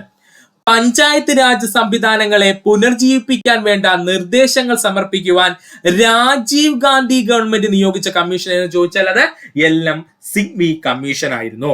Panchayat raj സംവിധാനങ്ങളെ പുനർജീവിപ്പിക്കാൻ വേണ്ട നിർദ്ദേശങ്ങൾ സമർപ്പിക്കാൻ രാജീവ് ഗാന്ധി ഗവൺമെന്റ് നിയോഗിച്ച കമ്മീഷൻ ആയിരുന്നു LM സിഗ്വി കമ്മീഷൻ. വർഷം എത്രയാ? 1986. ന്യായ പഞ്ചായത്തുകൾ സ്ഥാപിക്കുന്നതിന് ശുപാർശ ചെയ്ത കമ്മിറ്റി LM സിഗ്വി കമ്മിറ്റിയാണ്. ന്യായ പഞ്ചായത്തുകൾ സ്ഥാപിക്കുന്നതിന് ശുപാർശ ചെയ്ത കമ്മിറ്റി LM സിഗ്വി കമ്മിറ്റിയാണ്. പഞ്ചായത്ത് രാജ് സംവിധാനത്തെ ആദ്യമായി ഭരണഘടനാ വിധേയമാക്കണമെന്ന നിർദ്ദേശം സമർപ്പിച്ച കമ്മീഷൻ സിഗ്വി കമ്മീഷൻ. പഠിച്ചോളണേ. പഞ്ചായത്ത് രാജ് സംവിധാനത്തെ ആദ്യമായി ഭരണഘടനാ വിധേയമാക്കണമെന്ന് നിർദ്ദേശം സമർപ്പിച്ച കമ്മീഷൻ ഏതാ? സിഗ്വി കമ്മീഷനാണ്. തദ്ദേശ സ്വയംഭരണ സ്ഥാപനങ്ങൾക്ക് കൂടുതൽ സാമ്പത്തിക സ്രോതസ്സുകൾ അനുവദിക്കാൻ നിർദ്ദേശിച്ച കമ്മീഷൻ സിഗ്വി കമ്മീഷനാണ്. തദ്ദേശ സ്വയംഭരണ സ്ഥാപനങ്ങൾക്ക് കൂടുതൽ സാമ്പത്തിക സ്രോതസ്സുകൾ അനുവദിക്കാൻ നിർദ്ദേശിച്ച കമ്മീഷൻ ഏതാണ്? LM സിഗ്വി കമ്മീഷനാണ്. അതുകൂടെ സുഹൃത്തുക്കള് ഓർക്കുക. അടുത്തതായി നമുക്ക് നോക്കുവാനുള്ളത് 1988 വന്ന PK തുങ്കൻ കമ്മീഷൻ. ഇത് നമ്മൾ കേട്ട് കാണും. ആരാ? PK Thungon commission. വർഷം എത്രയാ? 1988. ജില്ലാതല പ്ലാനിങ്ങുകളുടെ രാഷ്ട്രീയ ഭരണ സംവിധാനങ്ങളെ കുറിച്ച് പഠിക്കാൻ നിയോഗിക്കപ്പെട്ട കമ്മീഷനായിരുന്നു 1988 നിലവിൽ വന്ന PK തുങ്കൻ കമ്മീഷൻ. ജില്ലാതല പ്ലാനിങ്ങുകളുടെ രാഷ്ട്രീയ ഭരണ സംവിധാനത്തെ കുറിച്ച് പഠിക്കാൻ നിയോഗിക്കപ്പെട്ട കമ്മീഷൻ ഏതാണ്? 1988 PK തുങ്കൻ കമ്മീഷൻ. പഞ്ചായത്ത് രാജ് സംവിധാനത്തിന് ഭരണഘടനാ സാധുത നൽകണമെന്ന് നിർദ്ദേശിച്ച പാർലമെന്ററി കോൺസിലേറ്റീവ് സബ് കമ്മിറ്റി എന്ന് ചോദിച്ചാൽ അത് PK തുങ്കൻ കമ്മീഷൻ ആണ്. ശ്രദ്ധിച്ചു പഠിച്ചോളണേ. പഞ്ചായത്ത് രാജ് സംവിധാനത്തിന് ഭരണഘടനാ സാധുത നൽകണമെന്ന് നിർദ്ദേശിച്ച പാർലമെന്ററി കോൺസുലേറ്റീവ് സബ് കമ്മിറ്റി എന്ന് ചോദിച്ചാൽ അത് 1988 വന്ന PK തുങ്കൻ കമ്മീഷൻ ആയിരുന്നു. പഞ്ചായത്ത് രാജ് സ്ഥാപനങ്ങളിൽ നിശ്ചിത ഇടവേളകളിൽ കൃത്യമായി തിരഞ്ഞെടുപ്പ് നടത്തണമെന്ന് ശുപാർശ ചെയ്ത കമ്മീഷൻ PK തുങ്കൻ കമ്മീഷൻ ആയിരുന്നു. ശ്രദ്ധിച്ചോളണേ. പഞ്ചായത്ത് രാജ് സ്ഥാപനങ്ങളിൽ നിശ്ചിത ഇടവേളകളിൽ കൃത്യമായി തിരഞ്ഞെടുപ്പ് നടത്തണമെന്ന് ശുപാർശ ചെയ്ത കമ്മീഷൻ എന്ന് ചോദിച്ചാൽ അത് PK തുങ്കൻ കമ്മീഷൻ ആയിരുന്നു. അടുത്തതാണ് 1988 തന്നെ വന്ന VN ഗാഡ്ഗിൽ കമ്മിറ്റി. ഏതാണ്? VN Gadgil committee. പഞ്ചായത്ത് രാജ് സംവിധാനങ്ങൾ എങ്ങനെ കാര്യക്ഷമമായി നടപ്പിലാക്കണമെന്നതിനെ കുറിച്ച് അന്വേഷിച്ച കമ്മീഷനാണ് VN ഗാഡ്ഗിൽ കമ്മിറ്റി. വർഷം എത്രയാ? 1988. പഞ്ചായത്ത് രാജ് സംവിധാനങ്ങളെ എങ്ങനെ കാര്യക്ഷമമായി നടപ്പിലാക്കണമെന്നതിനെ കുറിച്ച് അന്വേഷിച്ച കമ്മീഷനായിരുന്നു 1988 VN ഗാഡ്ഗിൽ കമ്മിറ്റി. പഞ്ചായത്ത് രാജ് സംവിധാനങ്ങൾക്ക് ഭരണഘടനാ പദവി നൽകുന്നതിന് വേണ്ടി ഭരണഘടനാ ഭേദഗതി ബില്ലിന്റെ കരട് തയ്യാറാക്കിയ ഗാഡ്ഗിൽ കമ്മിറ്റിയുടെ ശുപാർശയുടെ അടിസ്ഥാനത്തിലാണ് പഞ്ചായത്ത് രാജ് സംവിധാനങ്ങൾക്ക് ഭരണഘടനാ പദവി നൽകുന്നതിന് വേണ്ടിയിട്ട് ഭരണഘടനാ ഭേദഗതി ബില്ലിന്റെ കരട് തയ്യാറാക്കിയത് ഗാഡ്ഗിൽ കമ്മിറ്റിയുടെ ശുപാർശയുടെ അടിസ്ഥാനത്തിലാണ്. ഇത്രയും സുഹൃത്തുക്കളെ ഓർത്തു വെക്കുക, വളരെ വളരെ ഇമ്പോർട്ടന്റ്. ഇത്രയുമായിരുന്നു നമ്മുടെ കഴിഞ്ഞ ദിവസം നടന്ന LD എക്സാമിന്റെ question paper analysing and explanation video ആയിട്ട് നമ്മൾ നോക്കിയത്. ഇതിന്റെ പാർട്ട് 2 ഉടൻ തന്നെ അപ്ലോഡ് ആകുന്നതാണ് സുഹൃത്തുക്കളെ. ഇത്രയും നേരം ഈ വീഡിയോയുടെ സുഹൃത്തുക്കൾക്ക് നന്ദി, നമസ്കാരം. നിങ്ങൾക്ക് ഈ വീഡിയോ ഇഷ്ടമായെങ്കിൽ നിങ്ങളുടെ സുഹൃത്തുക്കൾ കൂടി ഒന്ന് ഷെയർ ചെയ്ത് കൊടുക്കാനോടൊപ്പം തന്നെ നമ്മുടെ ചാനൽ സബ്സ്ക്രൈബ് ചെയ്ത് സഹായിക്കുക. സബ്സ്ക്രൈബ് ബട്ടനോട് ചേർന്നുള്ള ബെൽ ബട്ടൺ അമർത്തി കഴിഞ്ഞാൽ നമ്മൾ അപ്ലോഡ് ചെയ്യുന്ന വീഡിയോകൾ സുഹൃത്തുക്കളെ നിങ്ങളെത്തുന്നതാണ്. സുഹൃത്തുക്കൾക്ക് നന്ദി, നമസ്കാരം. നല്ലൊരു ദിവസം നേരുന്നു.